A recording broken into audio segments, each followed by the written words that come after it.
ধরে বলি, বিষয়টা হচ্ছে আপনি তো কাতারে ড্রাইভিং টেস্ট দিচ্ছেন, ড্রাইভিং লাইসেন্স নেওয়ার জন্য পরীক্ষা দিচ্ছেন। তো আসলে ওই বহির্বিশ্বে বা মিডল ইস্টে বলেন, বাংলাদেশের বাইরে গাড়ি চালানো এবং আমাদের বাংলাদেশে গাড়ি চালানোর মাঝে পার্থক্য কি খুঁজে পেয়েছে?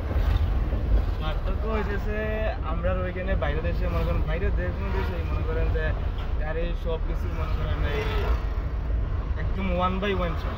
আর আমরা এইখানে বাংলাদেশে মনে করেন কিছু জায়গায়, সব জায়গায় না আমি বলবো না, কিন্তু বেশিরভাগ শহরেই দেখে মনে করেন যে একজন এইদিকে একজন ওইদিকে একজন ওইদিকে মানে ডুবিয়ে দিয়েছে, মানে কোনো লাইন মেনটেন কোনো কিছু না, বা কোন জায়গায় ওভারটেক করা লাগে, কোন জায়গায় সিগন্যাল দেওয়া লাগে, ওইগুলা কেউ মানে মেনটেন করে না অনেক জায়গায় মনে করেন। বা আমি নিজে এখন চালাইতেছি, দেখতেছি আমার বয় কাজ করে আর কি, আমি নর্মালি প্র্যাকটিস করতেছি আর কি, কিন্তু বয় কাজ করতেছে অনেক, যে কেমনে কইতে কি আই যায় একজন একজন করে। তার মানে আমাদের দেশের সড়ক আইন আছে, বাট সড়ক আইনের যে বাস্তবতা, এই বাস্তবতা নাই। আইন থাকলেও আসলে সব ড্রাইভার আইন মানতে নারাজ, এটাই তো বলতে হচ্ছেন আমার পক্ষে। আমিও আপনার পক্ষে এই জন্যই যে আমাদের দেশের সড়ক আইন আছে, সড়ক আইন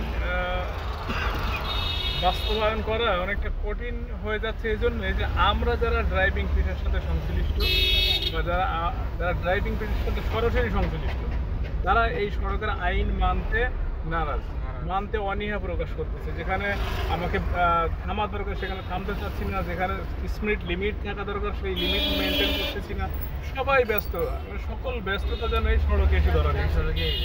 এই কারণে বাংলাদেশের এই যানজটটা বেশি। তাছাড়া বাংলাদেশের সব থেকে মূল প্রবলেম হচ্ছে একই সড়কে মিনিমাম 10টা যানবাহন চলাচল করে। এই কারণে সড়কের যানজট এবং প্রাণহানি দুর্ঘটনার প্রবণতা আরও অনেক বেশি, এবং এই 10টা যানবাহনের মাঝে 10টাই অদক্ষ ড্রাইভার। এই বিষয়ে আপনার কি মনে হয় যে আসলে তারা কি দক্ষ না অদক্ষ? আমি বলবো, আমি কি বলবো, দক্ষ আর অদক্ষ, এরা একটু ওভার কনফিডেন্স নিয়ে থাকে আর কি, ওভার কনফিডেন্স আর কি। তবে অ্যাক্সিডেন্ট হই কোথাও হইব এটা এরা মানে একটু ভয় কাজ করে না এদের, আমার মনে হয়।